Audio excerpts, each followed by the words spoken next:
Welcome to episode 47 of TerrorVision Horror Podcast. I'm one of your hosts, Dan McGuinness, and joining me on the Midnight Meat Train is my co-host, Jennifer, the Dream Smasher Tran. Tran? Did it again. I'm still going to toot that one. Why do I say Tran? I was going to do it to the book this week. No, that's fine. It's never to the book. Strand.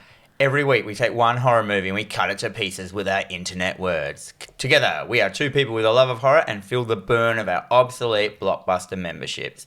I'd just like to thank all of our listeners who support us over on Spotify, Apple Podcasts, Breaker, Castbox, Google Podcasts, Radio Public, and the YouTube. We love you. Also, I'm going to give a shout out to all you people over there that help us on internet land by interacting with us and, you know, making comments, giving us posts and stuff like that. People like Adam Gillespie, Bryn Phillips, Ringo Starlin, Dion Cracknell, and our mums who like all our posts and don't listen to our show. Yep. I love that. Ringo Starlin, love him. Yep. He's been interacting with us a fair little bit at the moment, which I'm loving. He's my friend from the UK who introduced me to fry bread and ruined my life. What's fry bread? It's basically just bread. Uh-huh. Like cooked in butter, fried in butter, but like in a weird indulgent way. It might be butter and oil or dripping. It's fried. It's basically the most unhealthy way you can have bread, and it's amazing. That's usually how I make my toasted sandwiches. Yeah, but like it wasn't that. You know what I mean? Like I've fried bread before, but this was like. So it's not like French toast. It was from like a place that had like, you know, black pudding and all that. It was like an English breakfast. Sure. And he introduced me to that. Oh, it's delicious. And butter. it's great. I love butter. Anyway, didn't you want to shout out to Dion? Oh, yeah. Extra shout outs to Dion this week just for being a cool fucking dude. Oh, That's okay. All. Yeah. Moving straight into our personal fun facts. My fun fact this week is me and my wife spent all of our wedding money that our parents gave us on a 3-month around-the-world honeymoon and didn't have a wedding. That's pretty cool, though. So do you have like a... Because I didn't know you when you got married. So did you have like a town hall wedding or just a backyard wedding? We had a registry wedding. Mm-hmm. And that was it, just the signing thing. We did have a big engagement party with about 200 people at it. Yep. Which was all catered and it was awesome. So that was kind of like our wedding. That was what they got, a party at a like, you know, hide out a pub.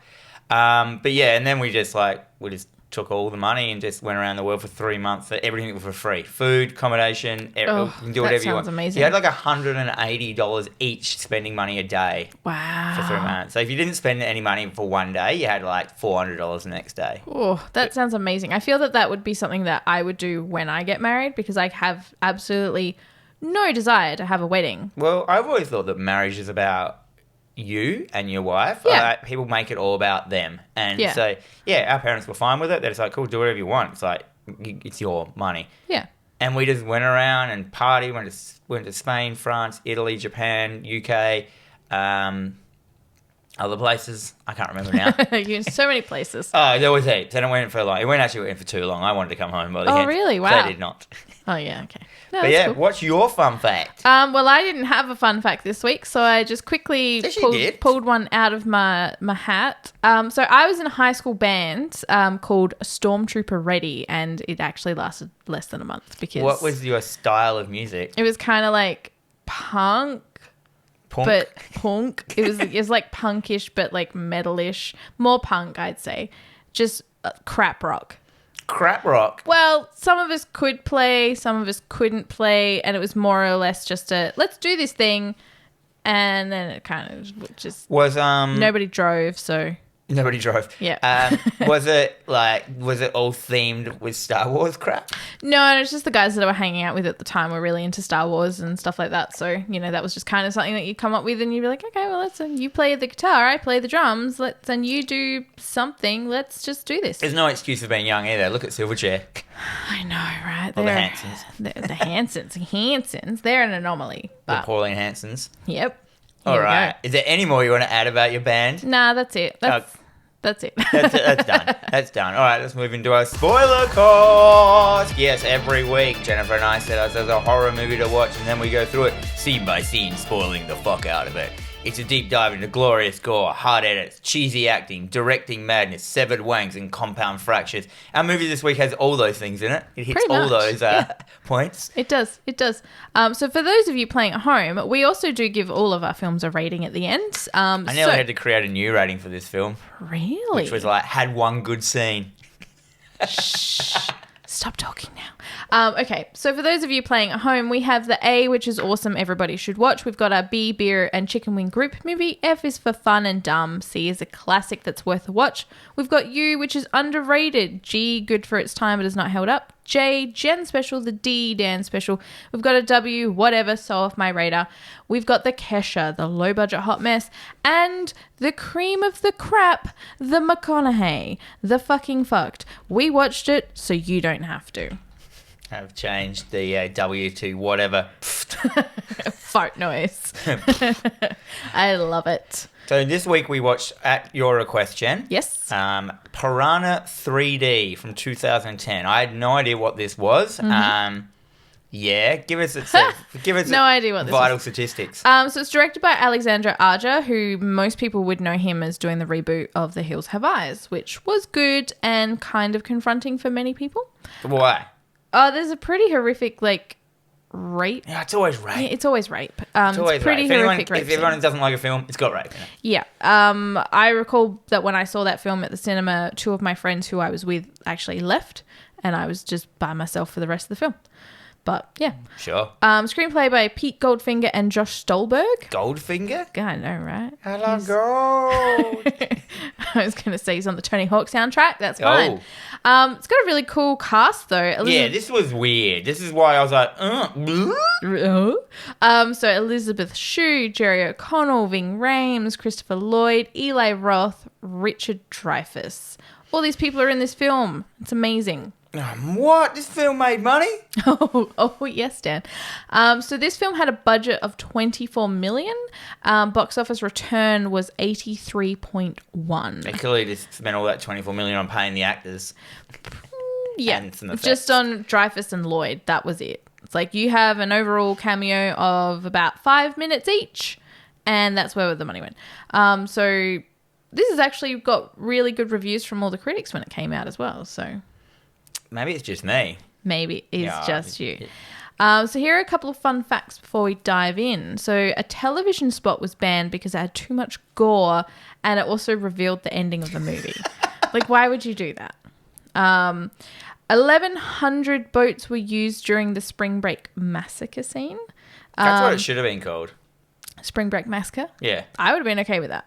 The production crew estimated that 75,000 gallons of fake blood was used each day. That's a lot because they had to stain basically a river. Yes. I'm sure everything within that river died. I'm pretty certain that they filmed on location in a river, but then a lot of that stuff was probably done in a pool. Yeah, because there were lots of shots with boats as around the edge, so you couldn't see where anything was anyway. And then they couldn't have destroyed everything. Some of the shots of Spring Break participants are genuine, so this is going to be a topic. That's even more sad. This is going to be a topic of massive conversation as once we jump in, the Spring Break theme.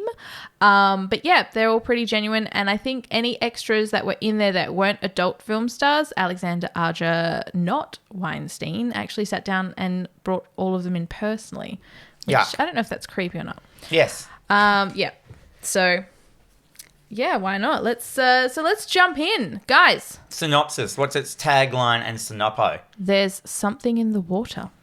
Oh. Each year, the population of Sleepy Lake, Victoria, Arizona explodes from 5,000 to 50,000 residents for the annual spring break celebration. But then an earthquake opens an underwater chasm, releasing an enormous swarm of ancient piranha that have been dormant for thousands of years. I don't know. Now with a taste for human flesh. This year, there's something more to worry about than the usual hangovers and complaints from locals. A new type of terror is about to be cut loose on Lake Victoria. So that was the end of the show. And that's the whole film, yeah. Oh, at least you guys don't have to concentrate very hard on what's going on in our explanation of what's going on. No, this is very true. Now you're going to take the wheel almost to this because I was just like, and didn't write very good notes. You struggle through. My notes are just disgustingly. Took me 3 days to watch this. Oh, really? Yeah, I kept turning it off. I watched it in one sitting, and every 10 to 20 minutes I was like, how does Dan hate this film? This film's great. What are you talking about? Anyway, we've got opening shot. Pans over a barren desert into a rusted, squeaky fence. It's all like, it's been there for years. Swinging up to a sign that says, stop, restricted area, Mesolithic era dig site. Nothing to do with the film. That has nothing. Maybe they were from from there's going to be like radioactive piranhas or something or something like that. No. I would have watched that. But yeah, nope. So then once we get there, once again over the There's a rocks, shot of an iguana. I think it's a salamander. It's whatever it is a reptile and it is gross. Big lizard walking over a rock. Yeah, it's very serene, very... I suppose that's instilling that we're nowhere near water, which I didn't even catch on to. No, so it's in the middle of buttfuck nowhere. Again, this opening sequence very similar to what he did with The Hills Have Eyes. Now we sort of pan up and pan over a boat in the middle of a lake. Big lake. Such a huge lake. It's very pretty. It's a huge lake because it takes people ages to get from one, because they're like, there's characters here doing this and then they have to get to some other characters and it takes them ages to get there. Yeah, so they're one talking of those about inland giant lakes. 25 miles of lake, apparently. 25 miles is huge, yeah. So we get this crackly radio, and over the radio it's singing "Show Me the Way to Go Home," very similar to the song from Jaws. Show me the way to go home. No, I'm tired and I want to go. Okay. I haven't watched Jaws for years, and I didn't like it. I hate you right now. It's not that it's a bad film. I just don't think that a killer shark, you just get out the water and leave. And then it's foiled again. Look, we have no time for your logic. Yeah. Right here, Dan. Just don't go in the water. I understand. Jaws is great. I love Jaws, but yeah. So, I'm not a Jaws aficionado. Yeah, right. Yeah, I love it. Fish. There is a man pulling some beers from the water, which is he's in a little dinghy. He's in a dinghy. He's fishing. Yeah, he's fishing. It's just him on his own. And we see that it is Richard Dreyfuss dressed as his character Hooper from Jaws. He is drunkenly singing along. What's his character's name? Can you remember? His character in Jaws was called Hooper. Hooper, that's it. Yeah. Matt Hooper, and his character in this is actually Matt something. I couldn't remember. Matt Cooper. Probably. So fishing and drinking. This is probably an excellent way to start the film and such a great cameo. He's sitting there, he's fishing, he's drinking, and his line starts to pull. He's got a bite. It's a fast fish. He's got to grab it. So he drops his beer into the lake, starts reeling in, pulls out a real beaut too. What sort of fish was it? Bass. Mm. Yeah. So he's pulled it in. We see the beard start to sink deep and deep into the lake. Well, this film has a lot of nice underwater shots. Yeah. Some really good ones that I think they actually went to the trouble of making whole environments. Yeah. And then shot them in a controlled area. Yeah. Ones where they're in the shallows going through and there's weed. I thought they were wicked. But yeah, we see this beer bottle floating down to the bottom of the lake. And we can see this lake is very deep. It's so deep. And you can also see... It's almost like they could have shot it in the ocean. Pretty much. There's also an inland weird story. Yeah. There's also a lot of crap on the bottom of the lake shore. So you can see chairs and all this from previous spring breaks. Yeah. It's gross. There is a large quake. Yeah, that happens. Suddenly, bam. Earthquake. Cracking the bottom of the lake and creating a whirlpool. Hooper immediately starts getting sucked in. It's a real bad CG whirlpool as well. It is. There was a couple of moments where I'm like, that is not held up. So he is frantically trying to start the boat and get out of this whirlpool that he's been sucked into. As he is doing this, we see a shoal of piranha making their way from beneath the lake. Is shoal its proper name? It is. Like pod and stuff like that? Yeah. Shoal? Shoal is... As you wear a shoal.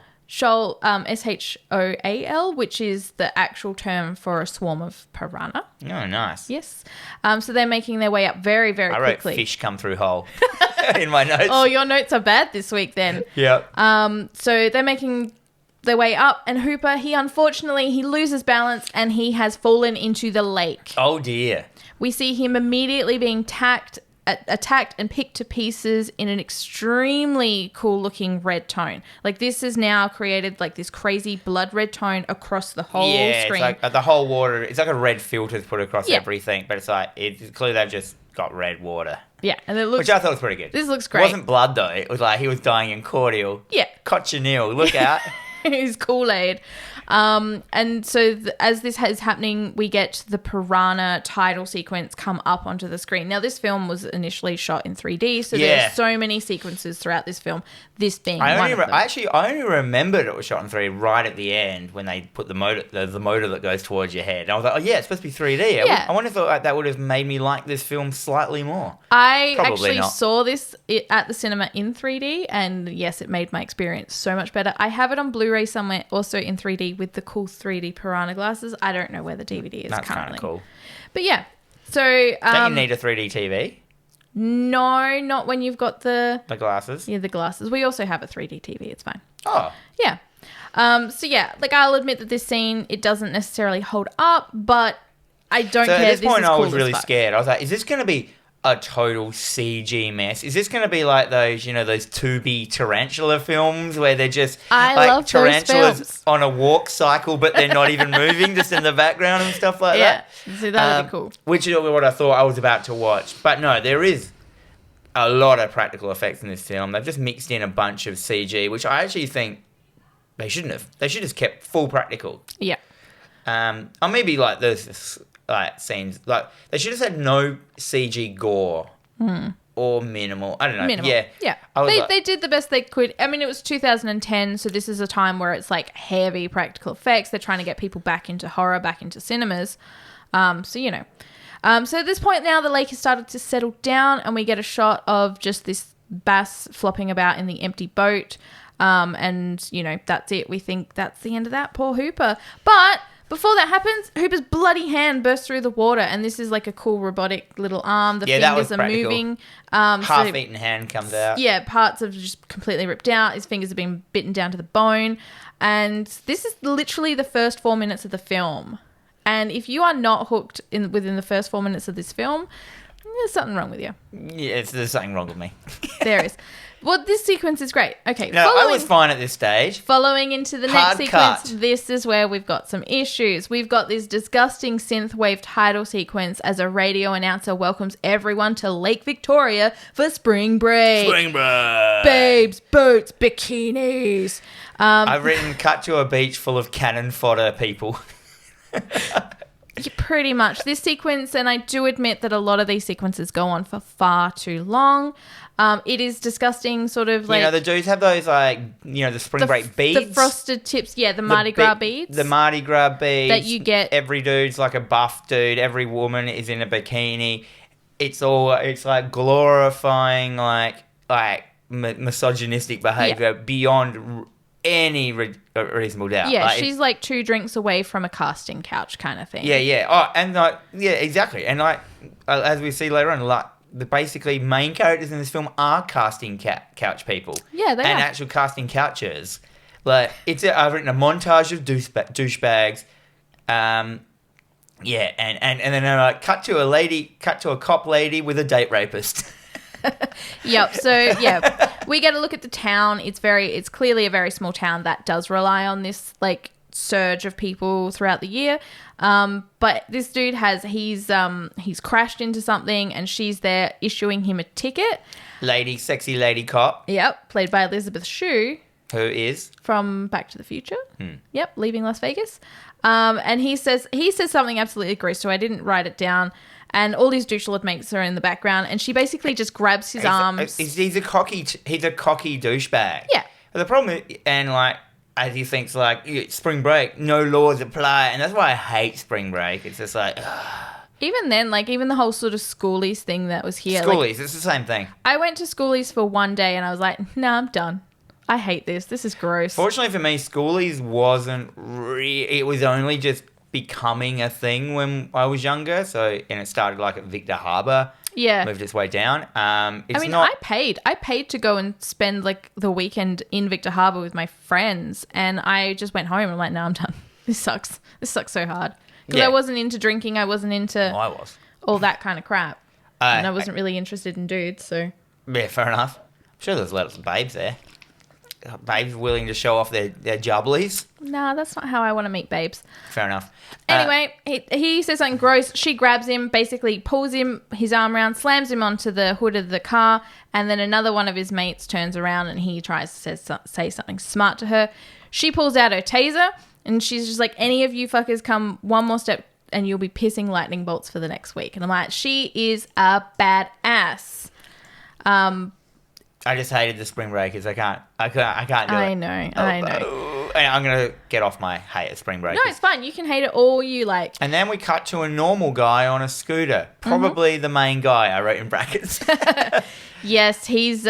We see him at the traffic lights watching the officer, and he kind of just sort of laughs, drives off.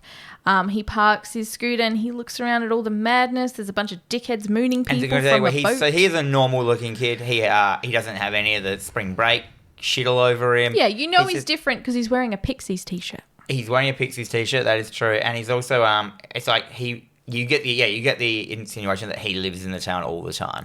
Yeah. So this is just his town, and all these people swarm into it. And he runs into another character, Kelly, who is definitely dressed for Spring Break. Yes. He is very excited to see her. She's clearly an old friend and probably a crush.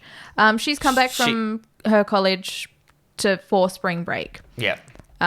He, however, will not be enjoying his spring break and going wild like everyone else because he is tasked with babysitting his siblings. Yep, his little brother and sister. Yeah, so they have this very sort of like weird interaction, and then Kelly, I thought her name was Haley because I've got terrible hearing. Her douchebag boyfriend rocks up and he acts like a bit of a dick. He's a dick, surprise, surprise. In every film, when there's... clearly, Kelly is Jake, who's Jake's love interest in the film. And I don't even know if she likes him. I couldn't tell till halfway through him because she's got a boyfriend. Or does he? Is he her boyfriend? I don't know. Bad writing. Anyway, so they end up throwing a drink at him. She gets in the car and they drive off. Yeah, one of the goons, of the boyfriend's goons, throw a whole slushy over him, which is the traditional drink that you throw over people you don't like in American films. That's true. Such a waste of a slushie. Anyway, we cut to a woman sitting down next to a little girl. She's got a trumpet or trombone. She's waiting for someone. And this is a little girl. So she's like she's 10? 10-year-old girl. They start exchanging some weird compliments. And, she's like, oh, I like your instrument. Oh, I like your boobs. And her writing was terrible. So yeah. Instantly I was like, this is a porn star. You can just tell. So not the little girl. No. Or maybe in the future if you've been in this film. Yeah. But so it's basically a 10-year-old girl talking to a very booby porn star. Yeah, she's very British, but she's very lovely. Like, she's a delightful kind of lady. She sort of lets her know that she's waiting for her brother Jake, who rocks up, and it's Scooter Boy. Yep. So they have a little bit of a flirty interaction. Very, it's very like, come hither, but, we know why. And then all of a sudden, out of nowhere, comes a new character who, I don't know what his name was. I just called him Sliders. His name is Derek. Derek in the film? Yep, and he never runs. Oh. If you notice. Yeah. So this porn director guy comes up. He's played by the guy from Sliders. Jerry O'Connell. Yeah, which I couldn't remember his name. So for the rest of the film, I've just called him Sliders. That's fine. It's also the other guy I've just called Parks and Rec. That's okay too. So he rocks up with a camera and he's just shouting shit. So he's like, where is everyone? And they're over there. So he starts calling out like, why are you getting sunscreen? Like, we need condoms, we need champagne, we need this. And he's just being an absolute like. He's like a douchebag. He's like a stereotypical coked up porn director. Except he's got the camera at this stage, doesn't he? For some reason? Yeah, because it's his kind of website. So this character is based on a guy who I can't remember his name and I don't really care to look it up. But for legal reasons, Jerry O'Connell had to turn around and say, I play a guy that I imagine could be like this guy because that guy was offended that he was being portrayed as this... Such a douchebag? This douche lord drug addict kind of thing. So there's a whole thing. But he is the personification. He is what I imagine Harvey Weinstein thinks he is. I just hated him. Yeah, that's fine. You're meant to hate him.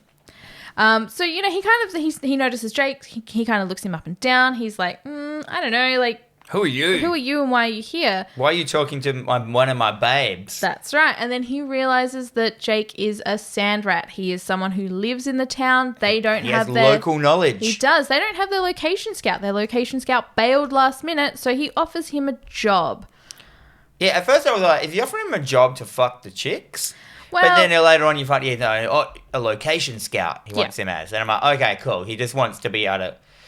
And I don't even understand what film they're making because it says they're making a porn, but at no stage ever is there any porn shot in this film or any and it doesn't matter. Yeah, I mean they're there to shoot some Girls Gone Wild videos, which are... But they do say they're trying to make porno. Yeah, that's not good. But like it just seems like they're making like, what are those like softcore just videos of girls getting their t-shirt wet and shit like that, which I don't even know who would ever watch them these days. I don't know. So he accepts the job. He's very excited, and we cut to at home, and Jake is watching. Now, first we just cut to an underwater shot. Oh yeah, we do. There's a whole bunch of just cutaway underwater shots, just to imply that there is something looming in the water. And under my notes, I've written, "Why isn't everyone dead yet?"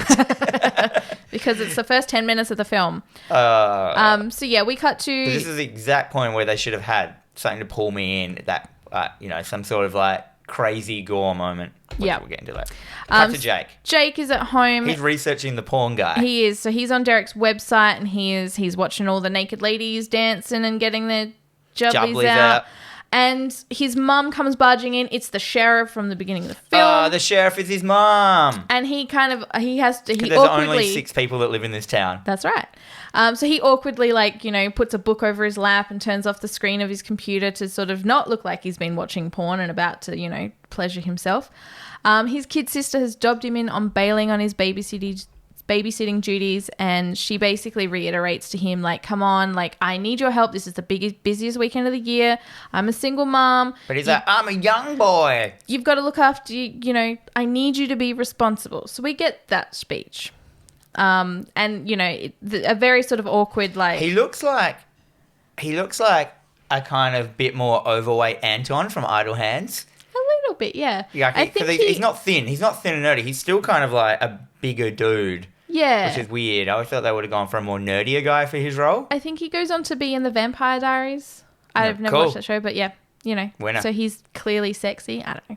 Was he though? No. His neck was real thick. It was. It was like Fist of the North Star thick. And I have some comments a little bit later about his tongue game, but we'll get to that. Neck and tongue game is all out. Yeah. So... we have this sort of continuous... She shuts the door and then she kind of just opens up again and he's like, oh, God. Dinner time. We cut to... it's nighttime now and the sheriff, she rocks up to a lake. We also get an underwater shot in between this. We do. Can we just mention that every time? Underwater POV shots. She rocks up and starts talking to Officer Ving Rhames. They got a call about a missing person, which is Hooper. Is that Marcel Wallace from Pulp Fiction? Yes. Yeah. Yeah. So if you need a reference, because I was like, is that Marcel Wallace? Because that's the only name I know him as. And they start investigating I'm going to call this like the mangroves or swamps because it wasn't quite the lake. Yeah, but it's like they have all versions of all lakes in this town. Yeah, like, is this water-based? This is the mangrovey kind of weed-based section of the lake, as opposed to the clear ocean-like section or the cavernous underwater section or the swimming pool section. Yeah. So they go walking out into the little piers. There's clearly some like as well. walkways sort of to get around. A jetty, yeah. Yeah, little jetty, but they're it's like a little walk jetty. Yeah, it's like a mangrove walkway. Yeah. So while this is happening, of course, we're getting some underwater POV shots. They're kind of joking. This was where there was some nice like weed underwater POV shots that I could tell like, oh, bit of effort put here. It's nice. Quite nice. We get this kind of like, a lot of squeaking and cracking of the pier to indicate that this is not quite sturdy. And I think at some point as well, he's like, you're old and I'm fat. We can't walk on this kind of joke. They spot the boat. She goes over and it's just out of arm reach. So she's like knelt down. She's like sturdied herself. She's trying to grab for the boat and oh shit, what happens? The pier breaks. She goes into the water. No. Have you ever known anyone to ever be on a pier or a jetty and it breaks? Never. Those things are like solid. They're thick. Anyhow, I'm sure jetties do come down every now and then, but this one just so happens to come down. Quite possibly. So she goes into the water, and of course that underwater POV shot just starts getting closer. It gets faster, zooming into her. She pops out of the water, kind of, does this pop up, and then immediately after pops up the body of Hooper's mangled corpse. So what was this thing that was underwater, and why didn't it attack her? Was it just the speeding corpse going through the water? Quite possibly. You know how corpses start to There were speed. heaps of underwater shots in this film with things going towards people, and then nothing happened. I'm like, fish don't plot a time to do shit. No. They don't go like, oh, wait up, nah, not a good time. Not ready. They're not ready yet. This is not the optimal time to eat someone. So, yeah, Look, it must have been just, an attack corpse. Yeah. Those pesky attack corpses. I know. So it looks cool, though. He's like, his face is missing, his eyeballs are gone. It was a practical effect, I think. Yeah, it looked really good. They get him up onto they pull him up onto the shoreline, and she looks out onto the lake, and she's just like, I'm thinking about closing the lake. He goes, you can't close the lake.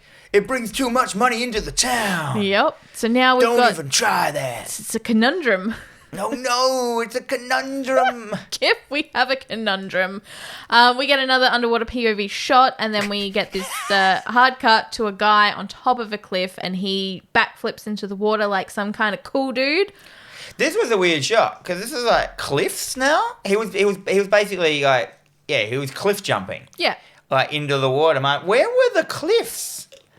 Just a couple of miles that way. It looks like this was actually I think that was a dive into the ocean. They filmed that because like there was nowhere or whatever. Yeah. Anyhow, it could be anywhere. Yeah. There's no way. It doesn't show where it is. He's just and then. Well, he's cool, and he's clearly on his own diving into the lake because he dives in the lake. There's no one around him, and then he dies from red food colouring. He's immediately attacked, and within less than 30 seconds, he is devoured, gone. There is no trace. He's allergic to red food colouring. The lake was full of it. He doesn't like cochineal. Look, red dye number 10, that gets you every time. Yeah. It just basically looked like he was attacked by a bubble machine that had red food colouring in it. So, yeah, that is the end of that chapter. This poor guy, he's gone. So the fish are just taking out people they know that there's no one around? So they're not... Well, they're biding their time. Exactly. But that's what they, We'll get to that as well. So Jake and his siblings, we've cut now to Jake and his siblings. They're on their own little pier just out the front of their house. So the siblings are like a young girl from the start, the 10-year-old girl, and probably like an 8-year-old boy. Yeah. So they're just little blonde kids. Yeah. Who don't... Very blonde. Yeah. And he's trying to convince them that he wants to go out to this thing, and this is a secret. You got to stay here. You got to stay inside. Don't go outside, and I'll give you money. And she basically extorts money out of him. She's like, he basically pays for them to look after themselves, which I'm like, it just made me hate him.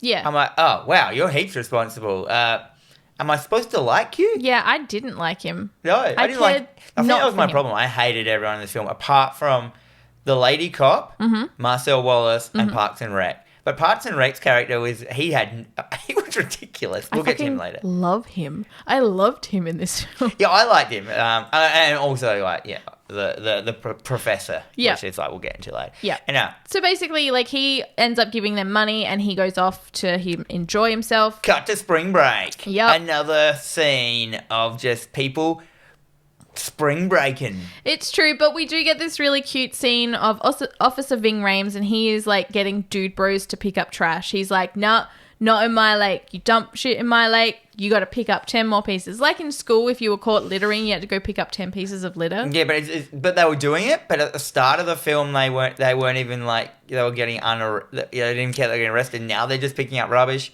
Yeah. So it's really like, but then really kicked off. But then it cuts straight after that to, slow house music starts with the DJ. Like, no, that wasn't it. You know, that's slow house. Yuck. Yuck. The scientists have now rocked up. It's just great. You know, wherever there is an earthquake, there are scientists not too far behind. They've rocked up, including a very handsome Adam Scott, Parks and Rec. We know him from Parks and Rec. This is at the point where I was like, why are these people in this film? That's the Park and Rec man. Yeah, I like him. Parks and Rec. That's his name from now on. That's fine. So they load up a bunch of stuff onto a boat, and the sheriff sort of drives off. So she's taking them out to wherever this sort of happened. This seismic occurrence. Yeah, it's fine. And then we also, once again, we get another spring break montage. Awful loud music, boobs, dude bros, Derek. He's there filming ladies dancing. Cut to the porn girls setting women's rights back 100 years. Yeah, it's like there's, they've got people in, because we've also got Paul Scheer in this film, who I've forgotten to mention. I love Paul Scheer. He's in a lot of different things. He's also the guy from the How Did This Get Made podcast. Oh, yeah. Yeah, and he's like this kind of nerdy guy. He's bald, so he's got a bucket cap on. He's got a big splodge of sunscreen on his nose. The most awkward guy you would ever see filming porn. And he's in the crowd, Jake's in the crowd, and they're all like, motorboat, motorboat. And then, of course, the ladies start motorboating each other. What's motorboating? It's where you put your face in a woman's cleavage and you're like, "Hurr." Oh, okay. Motorboating. Okay. It's not pleasurable for anyone, I don't feel. No, but these girls are on a floating stage, aren't they? Well, they're on the boat at this point. They're on Derek's boat because they are going to go off. Oh, that's right. Yeah, I'm in the wrong spot. Yeah. Yeah. So basically, this is like... These girls are the girls from the start that the little 10-year-old girl was talking to, who Jake was talking to. I don't know what they're doing here. No. I don't understand. These guys are supposed to be making porn at spring break. Well, so what it is... Is this... Are these like those spring break... like Girls Gone Wild videos? Yeah, he is the Girls Gone Wild kind of guy. So he's there... Oh, is that who they're... Yeah, that's who they're meant to be. So he's there to do that. And while they're there doing that, so they're going to, they'll do the spring break thing. They'll do the marketing thing. They'll do the, the VH1, let that spring break kind of thing. But then they're going to go off where there is no, cops, and they're going to film their porn. Yeah, which they don't. And do stuff. We've got this. It's just like, it was so face palmy. Yeah. Anyhow. Jake runs into Kelly. Well, Jake's there. Yep. Yeah. Yeah. So Jake runs into Kelly and she's kind of talking about how her dude bro boyfriend didn't have backstage passes to something, so she's not really like So he doesn't have backstage pass, so she hates him now. Yeah. He's no longer of interest to her. And then she goes like, but then Kelly goes like, oh, look, she calls like the girls that are up on the boat. Yeah. The girls. She goes, well, look at those idiots. But then instantly just becomes one of her own fruition. So Derek calls for Jake and he's like, what the fuck are you doing? We've got to go. You're late. And she's What's like, happening? Are you with these girls? And he sees her. He sees Kelly and he's like, oh, she looks like Why would he pick her out of spring break? I don't know. I mean, not to be mean or anything, but like she was just a normal person. He's just like obsessed with like, well, we need her. And she was young, I guess. She seemed quite young. No, it's because she was... So he comes like sniffing around her and he basically like lays on the charm and he convinces her to come along on the boat trip, much to Jake's disdain. So basically like they're in this standoff of we both like each other but we're not going to admit it, because there's a lot of like back and forth of, well, she's not my girlfriend. Yeah, he's not my boyfriend. Wank, wank, wank. Yeah, Sliders invites her onto the boat and she comes on because he says there's champagne. Yes. And I'm like, wow, you're pretty easy to get on a boat. I'm on a boat, motherfucker. It's the implication. That's right. It's just the implication. We cut back to the kids. They're at the house and they are unhooking a boat. First we get to see like Jake win. Like Kelly's dick boyfriends come. That's right. And they're like, oh... like, like, Kelly, look at the chicks on the boat. Let's go with you. And he's like, nah, sorry, douchebags, you can't come. And then Jake gets on the boat. He's like, oh no, Jake's on the boat. Bummer. And Jake's like, I win. And he kind of like waves at them and they're like, fuck you. Jake wins. Fatality. Cock blocked. So yeah, we cut to the kids at the house. They're unhooking a boat. The little boy's unhooking the boat. And she's trying to convince him, like, she's like, look, we said we wouldn't. He's like, look, I said I'm fishing. There's no fishing here. I've got to go out there, like 10 meters out there. They got a kayak. So this is the absolute opposite of them staying at home. They get in a boat and they start paddling out into the middle of it. With this point in the film, I still thought that there was a lake, and I also thought there was the ocean. Because I was like, well, how are the fish going to get from the ocean to the lake? Or vice versa. Yep. And then I was like, oh, they must just go in the underwater caves. I still thought that there was like... I didn't click that it was just one gigantic... I must have just missed them saying that in that one line. Yep. That's okay. Cut back. We cut to Derek pouring champagne, and he's wooing late. He's being gross. Paul Scheer and Jake, they're hanging out sort of in the back, and the lovely British girl from the very beginning, she comes out and she starts like hard flirting with Jake. Well, she knows that Kelly likes him. Yeah. And knowing that she knows how girls work, if she flirts with him, and even though it'll make them closer together. Quite possibly. Or some shit. They're doing like tequila shots off of the girl's belly. Is this the scene? This isn't this scene. This is a little bit later on. Yeah. There's a lot of these sleazy scenes. There are. So that's exactly what that happens. And then the next scene is just the girls in the water swimming. So there's two girls in the water. Kelly's on she's drinking champagne on this like... Inflatable boat? Yeah, rubber ring. Inflatable chair. Sorry. Yeah. And then the two girls immediately get naked, throw their swimsuits at Jake, and we get this naked underwater swimming to operatic music. Underwater vag shot, I called it. Yes. There is a vagina in this film, There is full nudity. And this film's not R-rated, I don't think. It's a montage of porn girls swimming naked under the water, which is clearly not in the water. It's just like, yeah, slow motion. They're like underwater, kind of hugging each other, kind of making out growing each other's tits. There's no one under the water with them. No. There's no one filming it. Why are they even doing it? I just facepalmed. Well, no, they are filming it from the boat. Yeah, I suppose. Yeah. At this point, I didn't know that. This isn't porn. This is filmed to operatic music, so it's naked synchronized swimming. It's not porn. That's right. And then it cuts to a shot of them in the boat with a glass bottom boat, and they're watching it. And they're just filming it. So Derek and Paul Scheer, they're filming it, and they're being absolutely gross. Like the things that they are saying about these women. Yeah, so the filmer and sliders. Yeah. I just call the other guy filmer. Yeah, pretty much. So, like, Jake comes in and, you know, Derek, he's talking. He's like, oh, you know, beer, sun, naked hot. He's making out underwater. What more could you want? Yeah, I wrote my notes here. For a guy that's so sleazy, he doesn't even make porn. He just films and yells. Pretty much. Like, yeah, fucking burn! Chicks, titties! And I'm like... Boobs. High-end energy doesn't make any sense. No. Anyhow, while all this shenaniganism, which is a new word I made Shenanigans, I like that. Shenaniganism is happening. Jake's mum calls him, you know, to see how the babysitting's going. And, of course, Jake just couldn't walk out the room when no one was yelling. He had to keep staying in there and making up ham-ass excuses. Like, they're watching TV. Because he was watching two girls making out. Like, you're not going to hang up the phone. Yeah, because the hottest thing in the world is talking to your mum while getting an erection looking at someone. No. And yeah, Jake lies. He still says he's babysitting and he just makes up all these ham excuses. Yeah, and the scene is tedious. Yeah, she once again reiterates that she doesn't want the kids on the lake this weekend. It's dangerous. It's too many people. Blah blah blah blah blah. Yeah. At this point, Jake did go outside to finalize his phone call with his mum, and he notices that Kelly is no longer on the floaty ring. He calls out to her a couple of times before jumping in the water to try and find her. Yeah. We get this POV underwater shot once again. We can hear the muffled sounds of Jake's yelling, and we get some fish start flying past. You know? Why don't they attack him? Look, it's not a convenient time. Okay. It doesn't make a good scene. The fish are aware of like film pacing. So Kelly is on the boat. It just suddenly cuts to her. She's on the boat. She's on the boat with Derek and she's the naked girls. Yeah, she's helping the other girls back onto the boat. For some reason, like the girls she called douchebags and idiots at the start, she seems to be getting along with them now, even though they're not even talking to her. I don't understand what her... She's just there.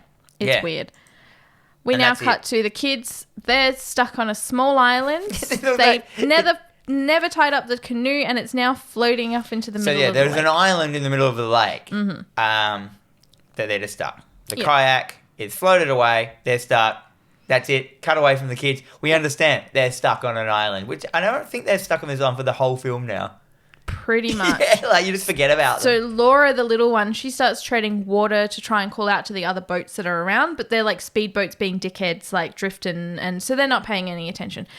We get some more POV shots. This is a good one. So we get some more POV shots of her walking on the water. And but she the fish isn't like attacking; it's just watching her going along sideways. It's, Once again, the fish. Why didn't you attack the girl? It's spying. She steps on a glass bottle, which looks amazing as well. And she immediately pulls her foot up. The blood starts attracting piranhas, and once again we get this fast-paced POV shot heading up to her. She gets out of the water just in time. But we finally get a look. This is the first time we get a look at the piranhas properly. Yep, we get to see the piranha close up. It's like a big, an elongated version of a piranha. It's got more spines than a piranha, almost like an angelfish or an anglerfish. It's kind of like a cross between an angler and a piranha. It's not a real piranha, as in this isn't the piranhas we know. No. Piranhas are tiny. They're only very small, yeah. This is a big one. This is as big as salmon? No. Yeah, salmon. I don't know how big is a tuna? A rainbow trout. Definitely. How many fish can we name? I know lots. It's about the size of a rainbow trout. Right, sure. We'll give it that. Anyhow. That's it. She gets out. It's fine. I thought it's CG. It's a CG fish. It's moving CG, but yeah. It's true. I would like to point out as well that it's not all CG fish. There are a lot of practical effects still. They did use a lot of puppetry. The swarming effects looked really good a lot of the time. Yeah. Anyway, we cut to the cop and Parks and Rec, and they're on a boat. Yep. And he's explaining about the quake and the lake that has now opened up underneath. So they're theorizing that because of this huge thing, there is now something that's under there. They've got some divers there. Yep. So his crew are gearing up. They're going to go for a dive and explore. And she sort of gives them this indication that, look, because of all the trash in the lake built up over previous spring breaks, there might be low visibility. So just keep an eye out. The divers start their descent into the lake, and they're talking about 200 feet down before they can get... And they're wowed. Through the entrance. Oh my God, this is amazing. There's a hole here. This is bigger than we thought. This is amazing. You have to see this. And they just say that constantly for this whole scene. Yeah, it's awesome. So they're still talking we're 200 feet down. There's still clear visibility. We can still contact the boat. This is even better as well. Yeah. And then they go deeper. They're like, we can keep going. Yep. So they find the entrance to this new lake and they head in. So they're like, it is immediately dropped to about 30 degrees cooler. And they're like, let's split up. Yeah, because that's what you do. So the male diver enters the cave and the camera pans out to reveal this vast cavern. It is fucking massive. It's all underwater though. There's no air, so it's just like an underwater cave. It's a proper dive, but like a huge area and almost like its own ecosystem. Pretty much, and it is filled with fish eggs. We get a CG egg float up to the screen. We can see its little. Actually, I thought that was something different. It looked like it had legs and stuff in that one. I was like, is there going to be another thing? Like the piranhas are just But no, it was just weird. Because he kind of knocks a couple off accidentally. He sort of kicks them off. And that's really cool. That was another one of the 3D moments that there was. It's just like this baby piranha embryo kind of thing. And he goes off to investigate the eggs. And as I said, we're here separated this time. One of them is kind of like weighted at the entrance of the cave, but they're connected to a cable to each other. Yeah, I must mention that they are tethered to the boat. Tethered to the boat, yeah. Like on string. Yeah, so he's investigating the eggs. He takes off his gloves and he's touching them, and he's immediately, very quickly, bitten by something. Nipped. Yeah, it's like lightning fast. And he turns around. He's like, radios to the boat. He's like, something's bitten me. He immediately turns, lights a flare, and we see that this cavern is now full of piranhas, and they are at him. The best part was that they were just waiting for the reveal. Yeah.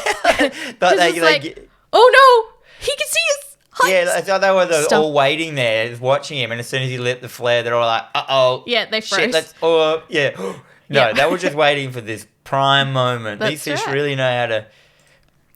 anyhow, they start eating him. They attack him. We get our first kind of good view of a swarm attack. Mm-hmm. And his line pulls hard and then immediately goes limp. Yep. And we see this shoal heading straight towards the female diver at the entrance of the cave. She turns and she's trying to beeline it back. And as she's doing it, it's like she's swimming for her life, literally. And they're just attacking at her. They're biting her, and they're basically just picking her to pieces. She gets to I think as she's doing this as well, you get this eyeball float down in front of the camera, and then it sort of nips it up. Yeah, so her eye's been plucked out. That's all these fish. They can really do some surgical things in this film. Like later on, there's just like, how did a fish do that? But yeah, cool, why not? Yeah, right. Anyhow, Parks and Rec, he's like, something's wrong. I got to take my shirt off. And he does. He takes his shirt off. He He's gets very into pasty. a wetsuit. Mm-hmm. He jumps in to save her. He basically immediately jumps in and helps pull her she's back like into the swimming boat. to the surface while getting nitpicked by these fish. Yep. So they get her into the boat, and we wait in anticipation as this POV leads up to him. He grabs her. Yep. So he's got her. She's out of the boat. His legs are still in there. What's going to happen to him? And he's struggling to get in the boat. Don't worry, guys. He makes it. He's in the boat. Parks and Rec's feet are fine. Anyway, the diver's now on the boat. Like, she's like, this looks good though. Yeah, because the sheriff screams. It's kind of not showing it. It's like, the camera's not showing like the diver down there. Mm. And then we have a look there, and we see she's all fucked up. Yeah, so her arms have been eaten down to the bone. Her legs have been gnawed away to the point where it's just visible muscle. She has no face, and then she's a corpse. She's dead. It's a corpse. But one of them is still holding onto her, and it's in the boat. There is now a piranha flopping about in the boat. Floppy. Flopping. And now we, and that's the end of that scene. Now we cut to the Brains Trust boat, which is what I've called it. Oh, I like this. That's the group. I called them the Brains Trust. This is now where Derek is doing body shots of the ladies. He is so that's Sliders. He plays this so well, I must say. Yeah, I was convinced. I hated him. Jerry O'Connell is made for this role. He's fantastic as well. Like, he does this very well, and he's actually a huge Call of Duty player as well. Like, slow blink. Yeah. At that. Anyway. Yeah, I've written the world's worst tequila scene. Oh my God, yeah. It's just like the blonde girl, tequila drinks, Yes. Yeah, so and then the other brown-haired girl comes up and drinks tequila off her, and then they pash or some shit. Yeah, they start making out with ladies. We have the other guy behind her filming, just yelling. Yeah. We have everyone yelling. I'm like, what a sexy moment. It's gross. I'd also like to point out at this point that Jerry O'Connell is just wearing a pair of red Speedos and just a white sort of unbuttoned shirt. Why not? Just to make it just that little bit more Speedos, worse. mate. Like, why would anyone wear Speedos? Yep. The lovely British girl, she comes out and she kind of starts suggesting that Jake and Kelly start doing body shots. And Kelly's all like, and she's sure. like, yeah, okay. And this is where it starts to get awkward. So, they do the paw, the whatever. And I must say, like, I don't know if you noticed, but Jake's tongue game is weak. Like, if he was actually going to be pleasuring a woman, it's not going to happen anytime soon. I didn't even care. Hey, I was just like going... It's so gross. If someone said to me, do you want to do a tequila shot off my belly? I'd be like, no. That would just burn my nose. I prefer to take it with, like, out of a glass. Yeah. And then maybe have sex later. I don't know. Or, how about, maybe not waste all of my tequila. Yeah, because the amount that goes into a belly button. You drink the tequila, you lick the salt up their body, and then you kiss the lemon out of their mouth or the lime. Jake does this in the most cringe manner. Like, I don't know if it's trying to be a sexy scene or trying to... It's weak. He's weak. Yeah, you don't like his tongue game. No. Well, he is supporting a massive neck. He was horizontal. He might be like straining from that. He gets up to to kiss Kelly, to kiss the lime out of her mouth, and of course Kelly pushes him away and runs and vomits off the side of the boat from her 2 champagnes that she's had. Champagne's gross. Yeah, but it never showed her party. Anyway, no. So for the character that I was paying out these girls a second ago, she's just becoming one of them, and I'm like. No, I don't like any of you people. No, I feel that this is kind of, I don't even want to say it's like a cautionary tale of this is what happens when women drink, because I think that's such a negative thing. I think this is how certain producers envision women. Like, if you have a couple of drinks, you're ready to do whatever. Yeah, it's just, I don't know. No. Anyhow. That's the end of that scene. Now we cut to my favourite scene. Oh, yes. Oh, not my favourite. Yeah. We get this bashing at the door. It's the sheriff calling out for Dr. Goodman. And what we see Christopher Lloyd walking out frantically doing up his robe. If you don't know who Christopher Lloyd is, he's Doc Brown from Back to the Future, who I just call Doc Brown. That's fine. And he's like, the store is closed. The store is closed. And he opens the shutter to see it's the sheriff.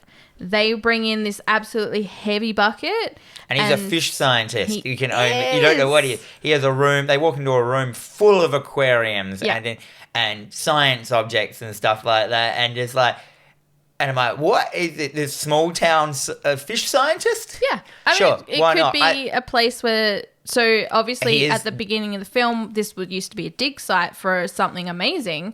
He's probably that scientist that never left. He's the expert. We love an expert. He's the doomsayer, and I love it. No, he's not the doomsayer. He's the expert. He's the poltergeist lady coming in. He's to tell them what they have to do what they're dealing with. He's the expert. I love a good expert. Oh yeah, it's one of my favorite. That's like who I would want to be in a horror film. Yeah. Like I want to be that. That's my life mission. Anyhow, they've got this bucket with the piranha that was like pulled up on the corpse. Mm-hmm. They pour it into a big empty aquarium, and we get to see it. And he like looks at it, and he's like, straight away we're like, that's not a normal piranha. Yeah, it's like this species of piranha vanished 2 million years ago, and he immediately like goes out and pulls out a fossil that he has. And he's like, they used to swim up and down the Colorado River, so he's kind of putting it all together as to why they could possibly be there.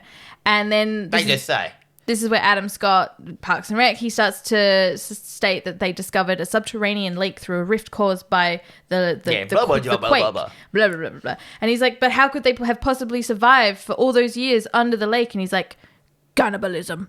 They ate each other. Only the strongest survived. And he immediately goes to put his fingers in, and it flies at him so fast. And he starts to say, he's like, piranhas hunt in packs, not for protection, but for overwhelming force. They're organized, methodical. The first bite draws blood. They do taxes. They organize gigs and shows. They know when to attack. Exactly. They know they're organized. They're all about timing. Thinking. Exactly. So basically, this scene is just to instill that we're dealing with 2 million year old dinosaur piranhas. Yeah. And they're like, well, what do we do to stop them? And he's like, they are fit. They're still fish. You can catch them or kill them. But if you're telling me that there are thousands, I would have started yesterday. Yeah. So we're basically under the impression that they're fucked. And there you go. And they're a day out of organisation. Because these fish can organise. These fish are more organised than you. How does that make you feel? They've probably already organised, I don't know. They've got a bake sale happening. Exactly. They're raising funds. A fair. Yeah. They've already made their toffee in cupcake things. They're already there. Oh. Anyhow, these fish are organised. Anyhow, we cut to this was it. We got the Brains Trust boat, but we've also got another boat now that's there, and there's a girl parasailing with no top on. Yep. So we get that amazing Wilhelm scream, and there is a topless parasailer. She is actually an adult star. She has big boobs. She does, and there are a bunch of dude bros hooting and hollering, and Jake is somehow I was really confused on what was going on here. I'm like, who are these dude bros that where are they? Yeah, I'm not 100% sure. They're just there in the shot, and I can only assume that they're on the boat that's pulling the parasailer. But it was very confusing, because it just cuts between the Brain Trust boat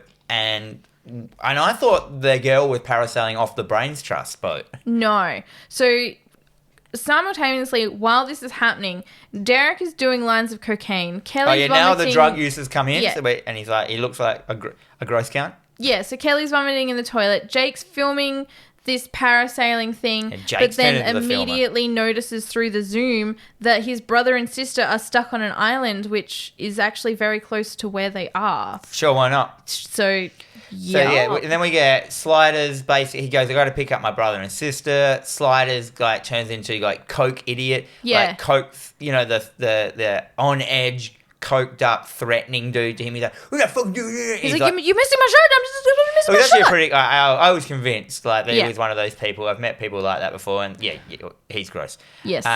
Then Jake just drops the truth bomb. Is like, my mum's the sheriff of the town, and it was like. We're all gross cunts. And he kind of immediately just sort of he's like, we best go get your brother and sister then, right?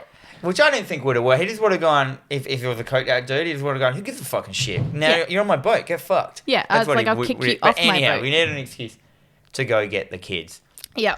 They go off to pick him up. Yeah. Meanwhile, the boobs are hitting the water. The parasailing boobs are flipping on the water. And the piranha are now they're trailing very fast behind her, and she starts screaming and blood starts pouring out. So the boat sort of slows down to a point where she now goes into the water completely, and she's screaming, and they're like, what the fuck? So they start to accelerate. And it's the food colouring that has got her again. Yep. The red food colouring. So they accelerate. She's pulled out of the water, and she is missing the entire lower part of her body. It's still pretty good. It does look really cool. She's now out of a career. Oh, that's true. I assume that was just like a big dummy on there. Like, they just made a whole corpse. I'd say so, yeah. Because, there was no... They probably just, made a top half of her kind of mannequin, not mannequin, prosthetic. Anyway, it's a practical effect. It looks great. She flops around. The dude bro's like, ooh. Yep, and that's the end of that chapter. We now get more Spring Break shenanigans and a very dude bro Eli Roth screaming about titties. Eli Roth. He does this so well. He plays a cretin very well. He's spraying women down while this is on the barge. Yeah, so they're on this barge. A floating stage. Yeah, it's the Wet and Wild competition that the Brains Trust were meant to be at about an hour ago. Yeah, and they're getting angry. Yeah, that's what the Coke do. We're missing out on the wet t-shirt contest. Yeah. Go pick up your sisters. So, Eli Roth, he's spraying the women down. He's, so we're getting a lot of very gratuitous, boob and arse shots here, and... just dudes hooting and yelling. But the weird thing is, all these women are in the crowd also going, yeah! Yeah, and I'm I don't get But all this these culture. women in the crowd, if you're looking at them all, you've got them, screaming and calling out, but then there are also a bunch of them, dancing and grinding up on each other. And this is, I don't want to say that they hammed this up. I imagine this is what Spring Break would actually be. I just can't imagine it goes through any... I know it's going through the dudes' minds. They just all want to plow the babes. But, the girls are like, what... Am I just old? And I just don't get it. I'm just like... No, I unfortunately feel that this is a lot of the mentality of well, this is how guys will like me. Yeah. And I hate that because women, you do you. You're great. Anyway. Anyhow, the cops come in. They're they realise what's going on now. The cops are like, shit, we got 2 million-year-old piranhas. Sheriff's on the phone. She's like, I need the Coast Guard. I need the National Guard. Anyone you want to deploy. No one comes. So, they start on their little boat just trying, it's the loudest party ever. They're trying to yell out, go everybody get out of the water. lake. Everyone, and they're like, fuck you, cops, you're all pieces of pigs. And all this shit. And it's not working. Anyhow, then we get Marcel Wallace. He grabs his gun. He shoots it into the air a couple of times.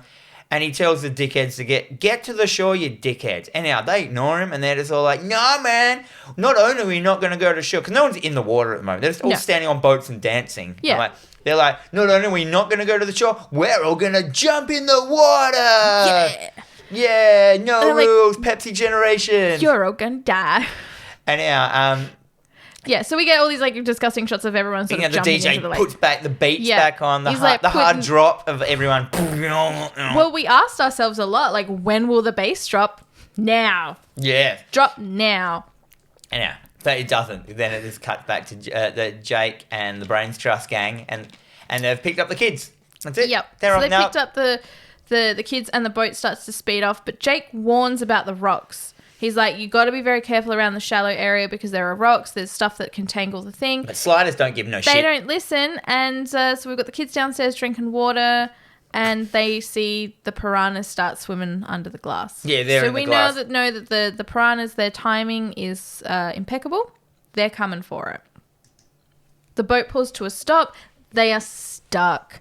They're stuck on the rocks, or there's something caught on the propeller. But no, they're caught in the weed. They're caught in a whole bunch of seaweed. We're caught in a or lakeweed. Yeah.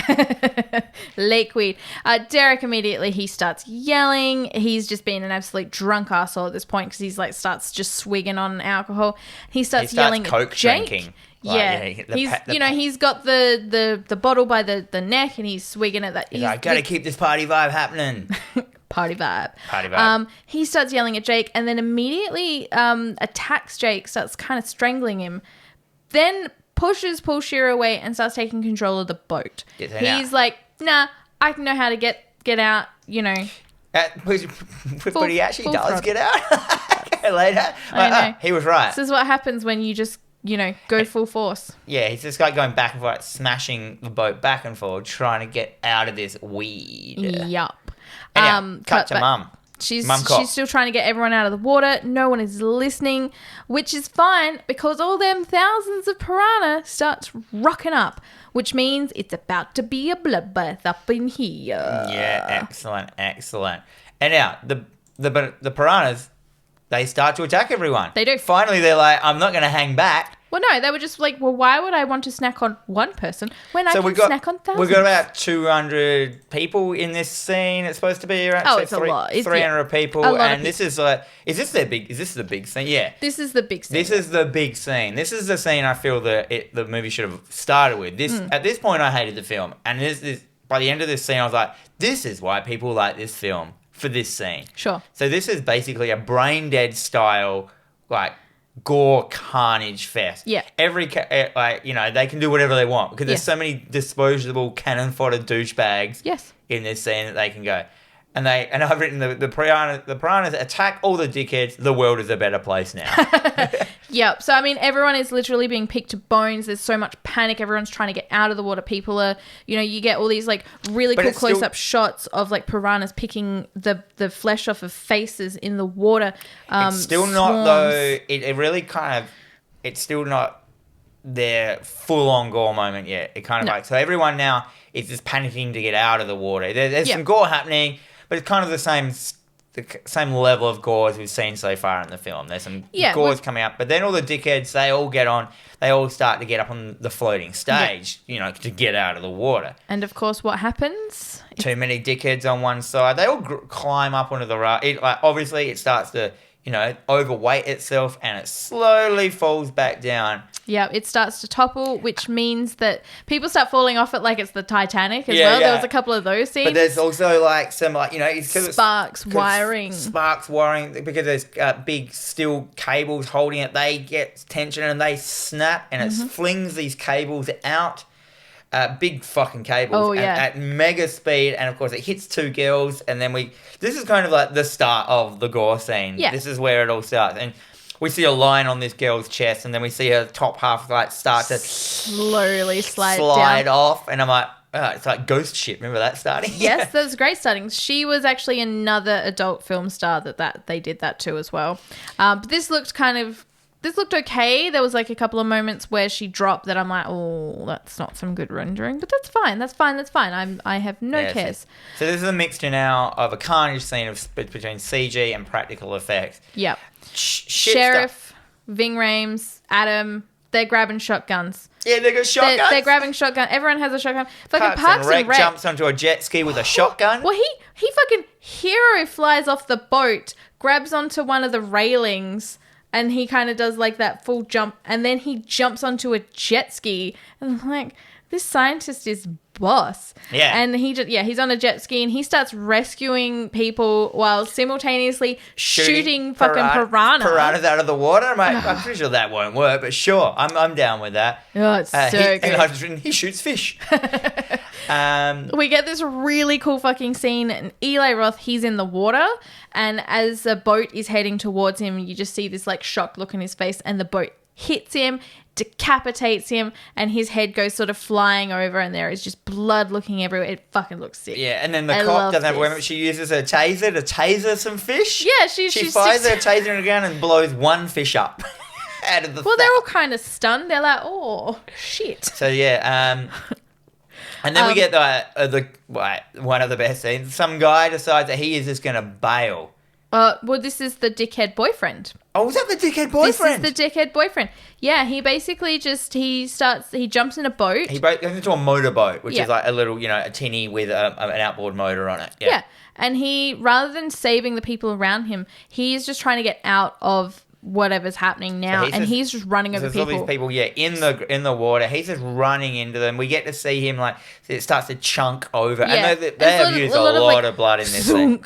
And there's just all of a sudden blood, thunk, blood. We see it actually go over a couple. Yeah, he's like running over people. He's just, and at some point as well, he gets stuck. Yeah, the motorbike just conks out because I was fine with that. Well, it conks out because he is stuck. A girl's hair has gone through the propeller and is stuck. She's not dead. She's just like, She's not dead. She's like, her hair. My hair. And he's like, fuck off, everyone. Get away from my boat. I'm a selfish boyfriend. Yeah. So at this point, he could have if anyone had a knife, could have just cut her hair loose. But no, he's not doing any of that. He's just trying to restart the boat. Yep. So people are starting to clamber onto the boat. They're trying to get out of the water. And all these people that are in the water have like full-on flesh wound makeup happening. Yes. People have arms missing. There is like, when he stops the boat, there's like 20 floating limbs. Like, piranhas don't pull your limbs off.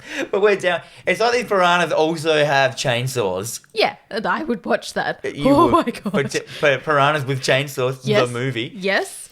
Anyhow, he eventually does start this the outboard motor with the girl's hair stuck in it, and this was actually one of the best effects in the film. It starts up, catches her hair, and rips her face off. Yeah, so not only does it scalp her, it basically rips her face just very clean off too. It doesn't matter. It's kind of like when you're wearing one of those like moisturizing masks and you pull it off. It just rips her whole fucking face off. It was very Peter Jackson. It was very brain dead, very bad taste. Her eyes are animatronically moving under. I don't even know if I don't think it was CG. I think what made this scene good is because they're all in water and the water's all blood and there's shit flashing everywhere. You can't see. It covers up any like shitty gore effects. Yeah. So like, you could just do that and like they pull it off, the blood comes out, it goes into the water. And then I wrote in capital letters, I had to sit through an hour of this shit film before this good scene started. I was like, you dickheads. Oh my God. So, and this is a long scene. This is like... This goes on for quite a while, which is fantastic. And thankfully for us, this fucking dickhead, too many people had climbed onto the boat, so it immediately capsizes. He goes in the water. Enjoy your fucking death trap, dickhead. Enjoy your... Yeah. Meanwhile, back at the Brains Trust. The Brains Trust boat. Yep. They're still trying to just back and forward off the weed. Yep. He immediately just... They do. He does. He gets it out, but immediately crashes into the rocks. Which he was told not... cracks the glass bottom. Glass, yeah. And now, so water starts pouring into the boat where the little kids are. Yeah. Kelly is down with them as well in the hull. Yes. The force of the rocks knocks her over and knocks her out. So she's unconscious. Yeah. I don't know why the kids just didn't run out of the hull because they were on the other side where the door was. They do? Oh, no, they don't run out, do they? no, they don't. Fucking weird. hell. Derek and one of the blonde girls, not the brick girl, but another one of the blonde girls, they go into the water and this girl is immediately... Because the force of the rock, yeah. Yep, she's immediately being attacked and eaten by piranha. But fucking Sliders isn't? I don't really... It was like he was using her as a human shield. He kind of was because he was at one point, she's like... But the fish are everywhere, and there's thousands of them. Yeah, so he somehow narrowly avoids all the fish by not having a period. I don't know, like he wasn't bleeding or something.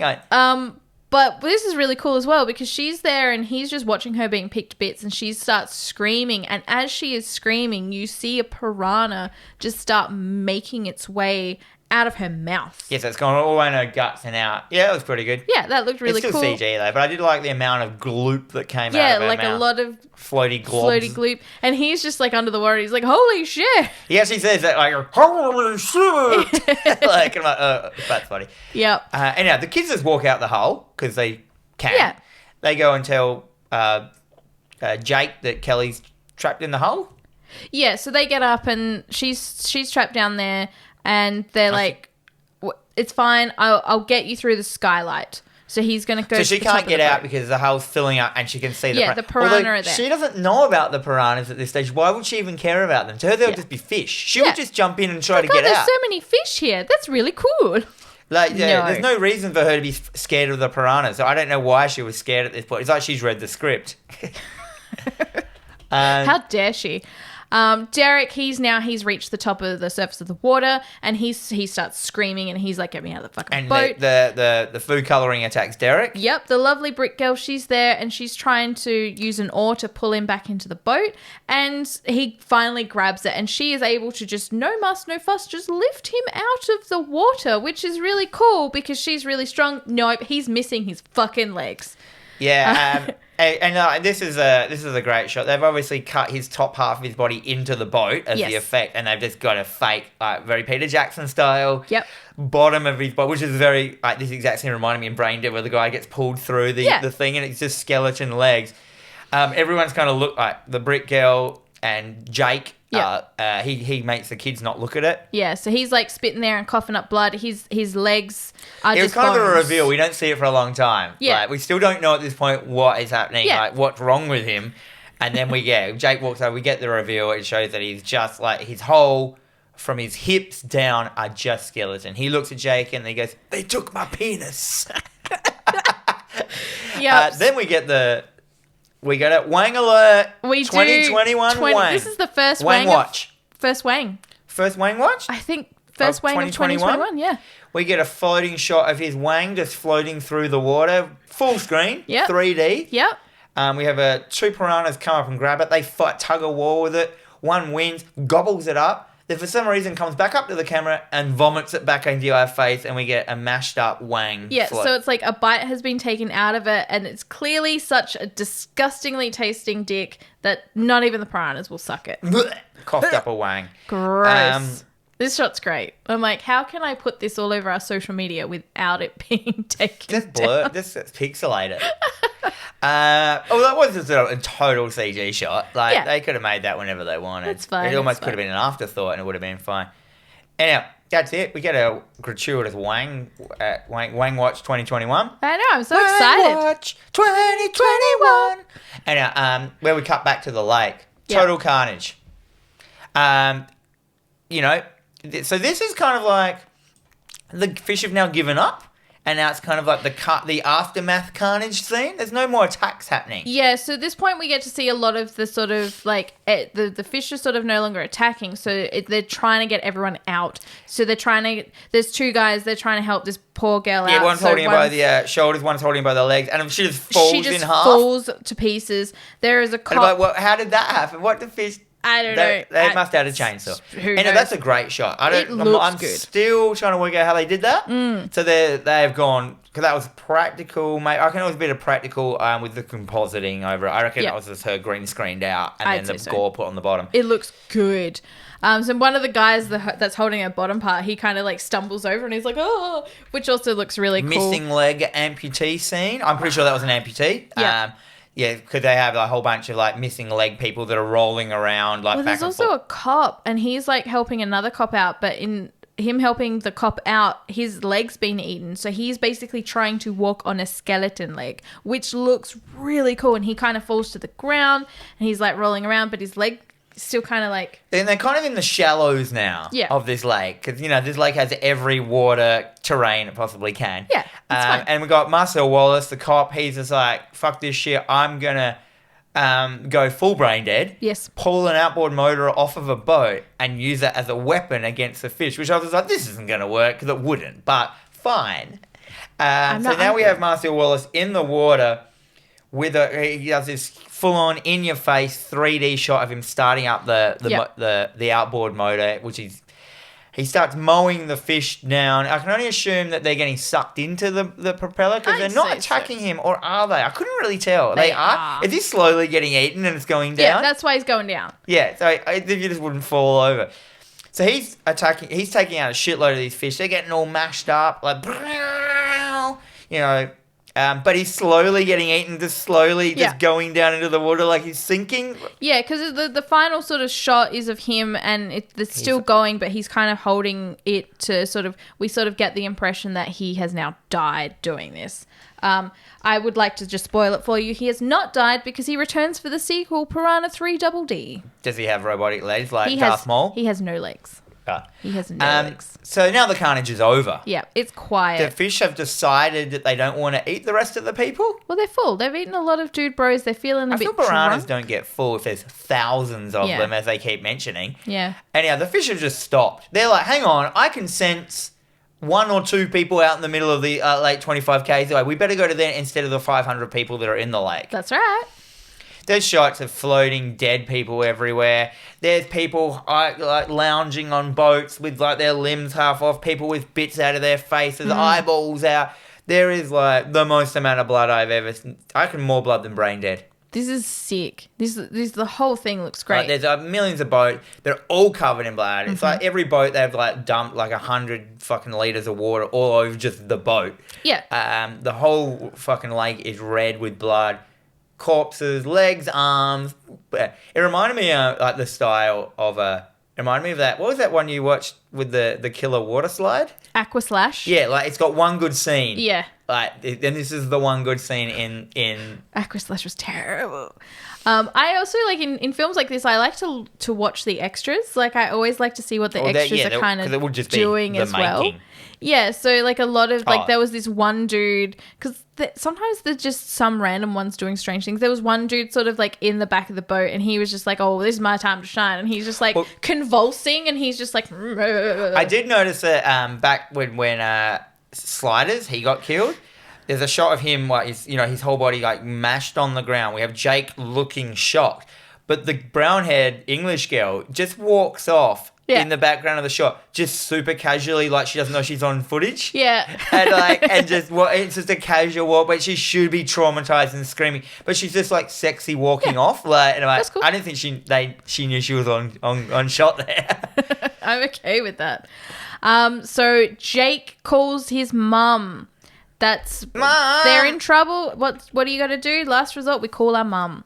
Yeah. And he's just like, it's Mum. Like a drunken night. You've gone out to the city. You've drank too much. You're vomiting. Your friends have left you. You call your mum to pick you up. It's true.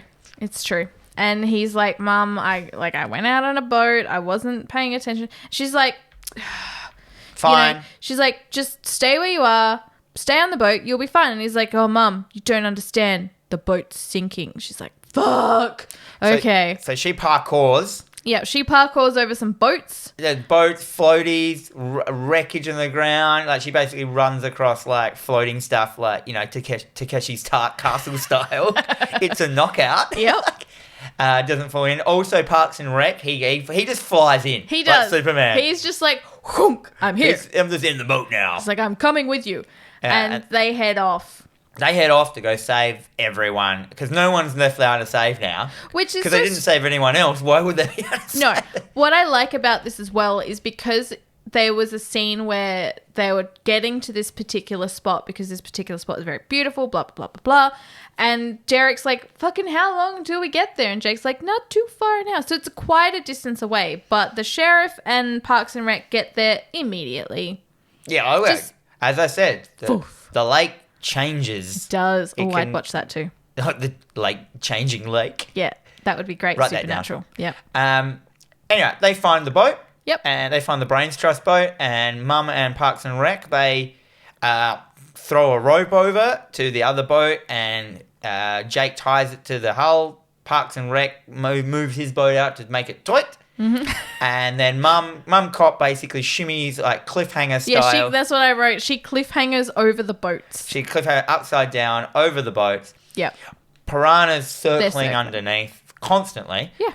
I don't know why this boat didn't sink instantly. It's got a hole. It's got like a 4x4 foot hole in the bottom of it. But it's kind of on the ground.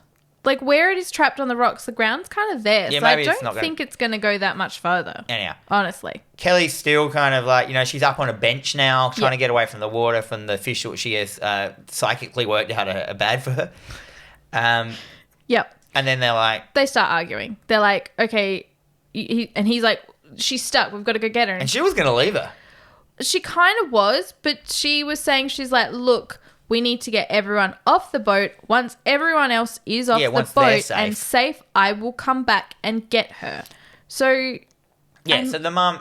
Jake goes, nah, fuck that shit. I'm going to stay here. The needs of the many outweigh the needs of the few. Come on. So Mum takes the kids... she decides to take the kids and the Brains Trust English girl. The brick girl. She's brick girl. She goes first. Yep. Followed by the two kids and the mum. Yeah. The fish decide that they're going to... The fish... What? The piranhas decide that, oh, hang on, why don't we just jump out the water and attack that big lady? Well, so what they do is they start sort of snapping. So they start sort of jumping out just a little bit, snapping at. But the silly thing that she did was she did not tie up her hair before she went in, so her hair's dangling. So as soon as one or two of them, and they're quite big fish, so they would be very heavy, they start grabbing. They've like grabbed attached to her hair. It's pulling her down.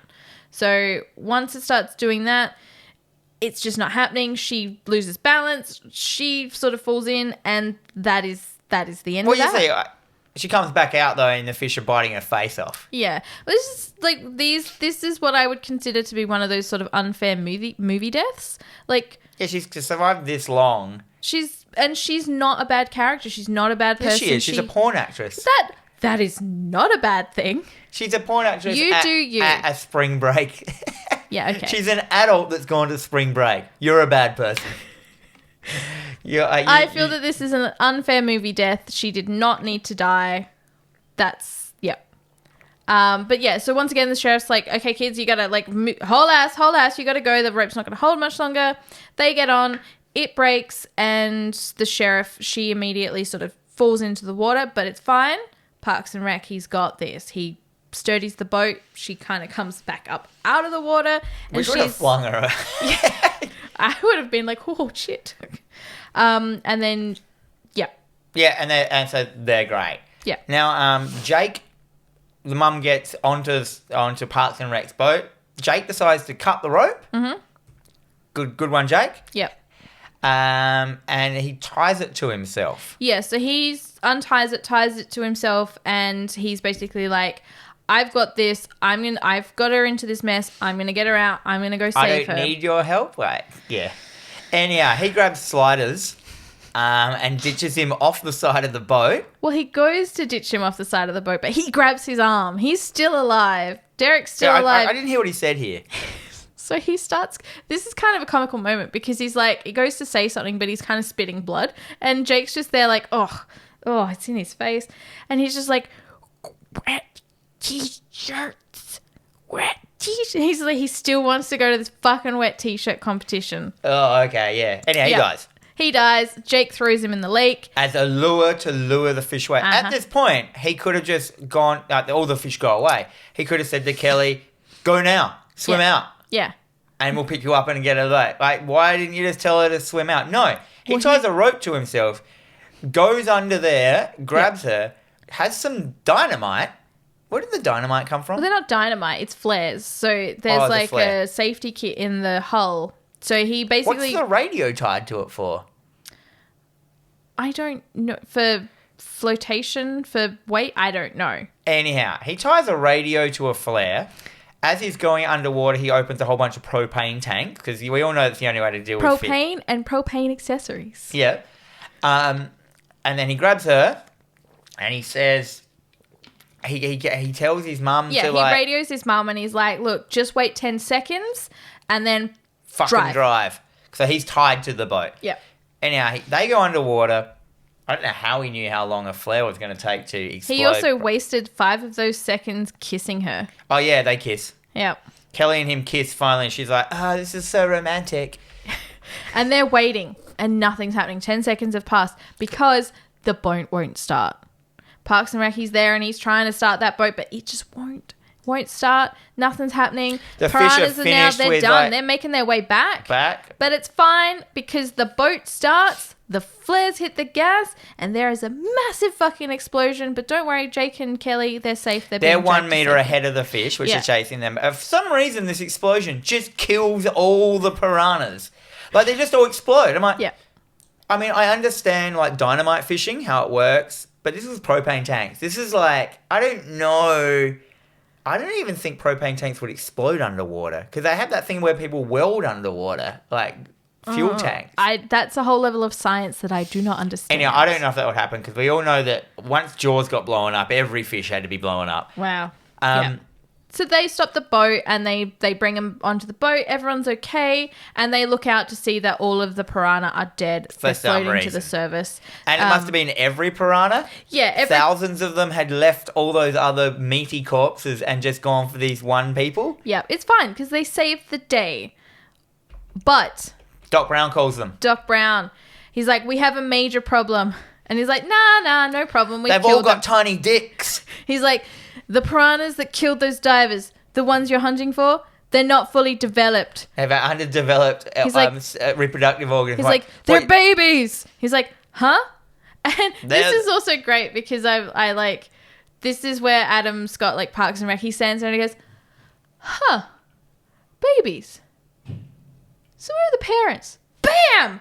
Massive fucking piranha jumps out of the water and eats him. It wasn't actually that much bigger than the rest. It was like probably double the size. Yeah, it was more of the size of like I thought it was going to be like a monster coming out of the water and eating the whole, like Jaws, the half of the boat. Yeah. I thought that would have been heaps funnier. That would have been cool.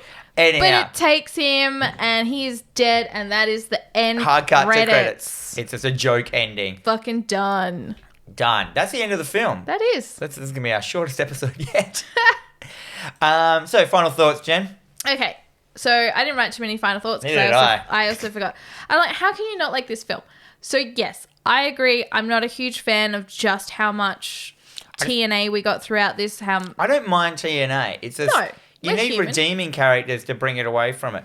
It's like they started with these two characters, as in Jake and Kelly, but then they just embraced spring break culture. Well, he was always pissed off that he was there and not able to embrace it. That's all he wanted to do. He was just there to get his dick wet. And she, they started her as like the girl who's like, yeah, this is the girl you should kind of be with because she's anti all this crap shit, but she just ended up being it. Yeah. Like the whole movie she was just wearing a bikini. I'm like, if you don't like spring break, why'd you rock up in a bikini?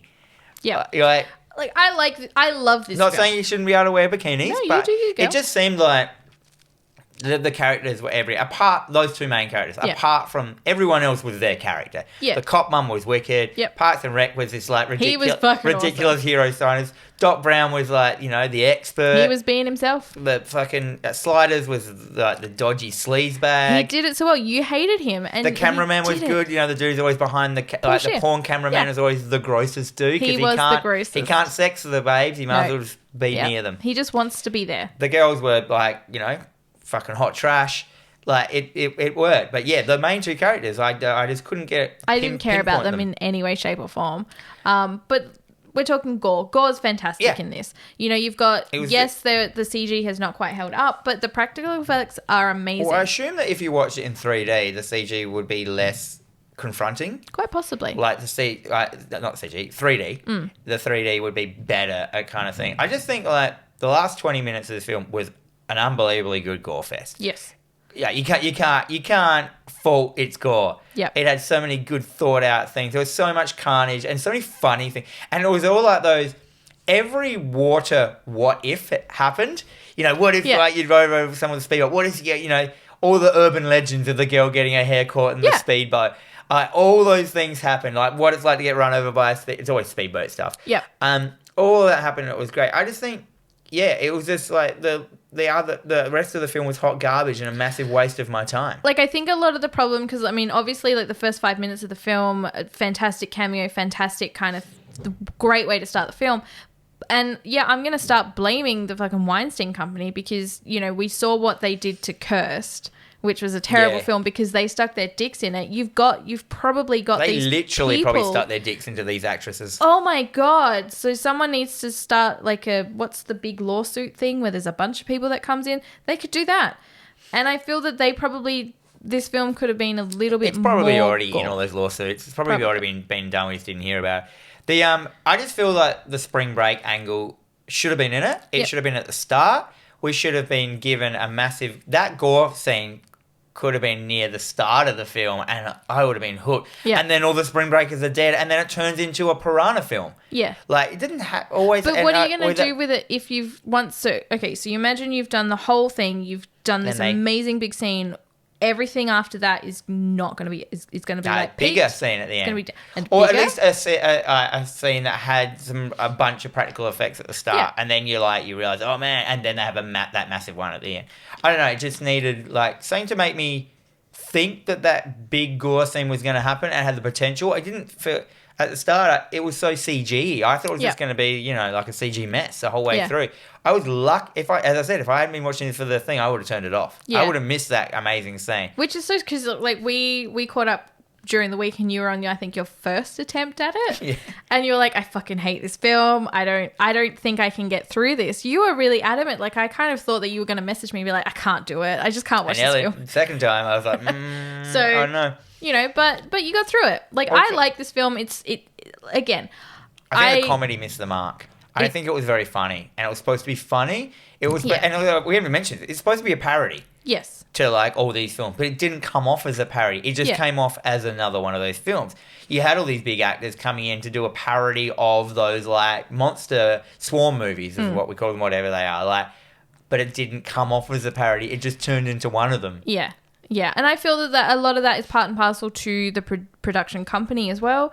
I don't necessarily feel that Alexandre Aja is a funny kind of guy. Like all his films are very hard to sort of get through at times. There wasn't a rating that I could actually find for this film because I think that I gave it a B, which is a beer and chicken wings movie, but I actually think that's too good a rating for this film. Really? Yeah, I just think there should have been a new rating, which was just like, I don't know, like it was weird because it was only one moment that made this film good. Like you don't even have to watch the whole rest of the film for that moment, and it's not like a world changing moment. It was just a good gore scene, and that's all this film was.